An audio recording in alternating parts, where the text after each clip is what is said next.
भारत के chief of defence staff general Anil Chauhan ने हाल ही में सिंगापुर में शांग्री-ला डायलॉग के दौरान एक चौंकाने वाला खुलासा किया है। उन्होंने बताया कि कैसे ऑपरेशन सिंदूर के दौरान भारतीय सेना को न सिर्फ पाकिस्तान के साथ सीमा पर युद्ध लड़ना पड़ा, बल्कि अपने ही देश में फैलाई जा रही फर्जी खबरों से भी लड़ना पड़ा।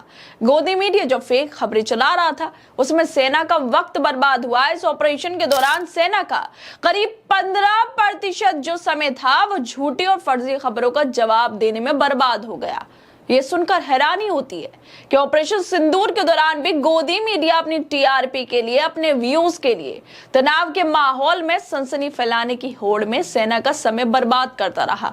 ऑपरेशन सिंदूर जो 22 अप्रैल को पहलगाम में हुए आतंकी हमले का जवाब था, जिसमें 26 नागरिकों की जान चली गई थी। इस ऑपरेशन में भारतीय सेना ने पाकिस्तान के खिलाफ आतंकी ठिकानों को निशाना बनाया, लेकिन इस गंभीर सैन्य अभियान के बीच गोदी मीडिया ने अपने पुराने रंग दिखाए। कुछ चैनलों और सोशल मीडिया हैंडल्स ने सनसनीखेज दावे किए, लेकिन अब देश के सीडीएस ने इन गोदी मीडिया वालों की सच्चाई को सामने लाकर रख दिया कि इन लोगों ने देश के लोगों का नुकसान तो किया है, उन लोगों को भ्रम में तो रखा है, बल्कि इन लोगों ने सेना का वक्त खराब करने में भी कोई कसर नहीं छोड़ी। दरअसल सिंगापुर में शांग्री-ला संवाद में सीडीएस अनिल चौहान ने कहा कि ऑपरेशन सिंदूर के वक्त महसूस हुआ कि हमें सूचना युद्ध के लिए एक अलग और विशेष शाखा की जरूरत है। उन्होंने कहा कि ऑपरेशन सिंदूर के शुरुआती दौर में 2 महिला अधिकारी मीडिया को जानकारी दे रही थी, क्योंकि उस वक्त वरिष्ठ सैन्य अधिकारी वास्तविक ऑपरेशन में बिजी थे। उन्होंने कहा कि भले ही भारत और पाकिस्तान एक दूसरे पर साइबर हमले किए, लेकिन भारत की सैन्य प्रणालियां इंटरनेट से जुड़ी नहीं है, इसलिए वो सुरक्षित रही। और इसी के साथ अनिल चौहान कहते हैं कि जंग में गलत जानकारी और अफवाह एक बड़ी चुनौती बनकर उभरी है। ऑपरेशन सिंदूर के दौरान हमारे जवानों का 15% वक्त फर्जी खबरों से निपटने में बर्बाद हो गया।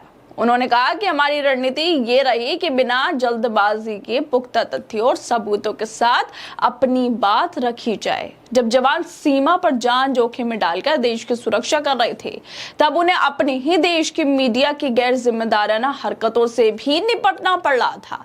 सेना को 15% समय गोदी मीडिया की बनाई कहानियों को सुधारने में खर्च करना पड़ा। ये समय जो रणनीति बनाने, दुश्मन के ठिकानों को खत्म करने, जवानों की सुरक्षा सुनिश्चित करने में लग सकता था, फर्जी खबरों की आग बुझाने में जाया हो गया। जब सीडीएस जैसे वरिष्ठ अधिकारी को विदेशी मंच पर इन झूठी खबरों का खंडन करना पड़ता है, तो ये सवाल उठाता है कि आखिर हमारी मीडिया की प्राथमिकता क्या है, देश की सुरक्षा या फिर टीआरपी की रेस। जब सेना ने ऑपरेशन को सफल बनाया, तब भी कुछ चैनल सनसनीखेज हेडलाइंस के चक्कर में सच को ताक पर रखकर अपनी दुकान चमकाने में लगे रहे। इस मामले को लेकर पत्रकार प्रभाकर कुमार मिश्रा लिखते हैं कि ऑपरेशन सिंदूर के दौरान करीब 15% वक्त झूठी और फर्जी खबरों का जवाब देने में लगा। अनिल चौहान, सीडीएस। ऑपरेशन सिंदूर की जब भी बात होगी, पत्रकारिता की इस उपलब्धि पर भी बात होगी कि सेना का समय 2 मोर्चों पर लड़ा था। पहले दुश्मन देश से और दूसरा अपने देश की मीडिया के फेक खबरों से। वाकई जिस तरह से अनिल चौहान ने इतनी बड़ी खबर दी है कि 15%, सोचिए जो 100 में से 15% समय था, वो गोदी मीडिया को करेक्ट करने में ही लग गया। मतलब सेना हमारी 2 मोर्चों पर ही लड़ रही थी। पहला पाकिस्तान से उसके आतंकी ठिकानों को नष्ट किया जा रहा था, आतंकवादियों को नेस्तनाबूद किया जा रहा था, और दूसरी जो हमारी सेना है, वो जो गोदी मीडिया फेक खबरें फैला रहा था, उससे लड़ रहा था। अगर सरकार और मीडिया पारदर्शिता और जिम्मेदार तरीके से काम करता, तो शायद सेना को ये दोहरा बोझ नहीं उठाना पड़ता। पहलगाम हमले के बाद ऑपरेशन सिंदूर चलाया गया ताकि आतंकियों को सबक सिखाया जा सके, लेकिन भारत की गोदी मीडिया इसमें भी अवसर तलाशती रही। फेक न्यूज फैलाने लगी। आज तक जी मीडिया, नव भारत, एबीपी न्यूज जैसी जो ये सब चैनल है, रिपब्लिक भारत, टीआरपी के लिए ऐसी खबरों को बोलने लगे जिससे सच्चाई का कोई लेना देना नहीं है। देश में युद्ध के हालात बने रहे, लेकिन इस बीच गोदी मीडिया के चैनल्स पर एक अलग ही युद्ध छिड़ गया था, और वो था टीआरपी का, फेक न्यूज फैलाने का। टीआरपी के लोग लगातार ये खबरों को गलत तरीके से फैलाते रहे, जिसका हकीकत से कोई लेना देना नहीं था।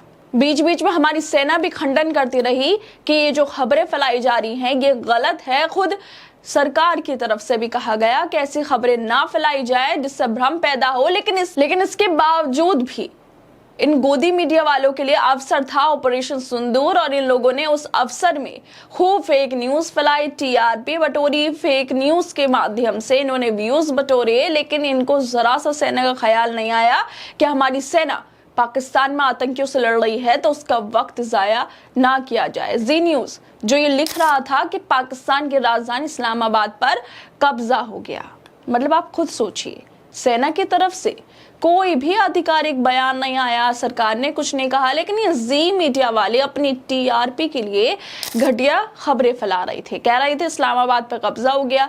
इन लोगों ने पत्रकारिता को नहीं बल्कि अपना टीआरपी को धर्म बना लिया है। अब युद्ध नहीं, सनसनी बेच रहे हैं ये लोग। न सेना की पुष्टि, ना कोई आधिकारिक सूचना, सिर्फ चीखते एंकर, नकली वीडियो, झूठे दावे कर रहे थे।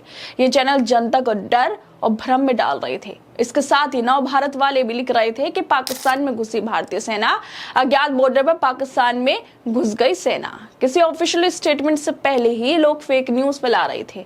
एबीपी न्यूज वाले भी इसी तरह से पूरी की पूरी जो फेक न्यूज है उसे फैला रहे थे, क्योंकि व्यूज तो सबको चाहिए, तो एबीपी न्यूज कैसा पीछे रह जाता। और आज तक वालों ने तो हद ही कर दी थी।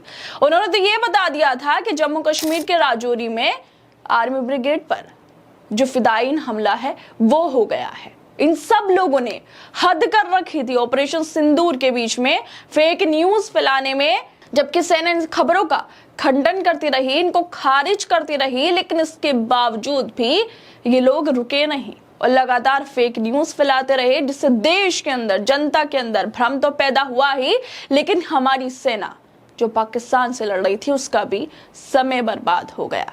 खैर दोस्तों, आप लोगों को क्या लगता है, जिस तरह से सीडीएस उनका ये बयान आया है जो गोदी मीडिया पर सीधे तौर पर सवाल खड़े करता है कि इन लोगों के लिए सेना या देश की जनता नहीं बल्कि टीआरपी जरूरी है। आप लोगों को क्या लगता है इस वीडियो को लेकर? हमें अपनी राय जरूर दें और बाकी तमाम खबरों को देखने के लिए जुड़े रहिए हमारे साथ।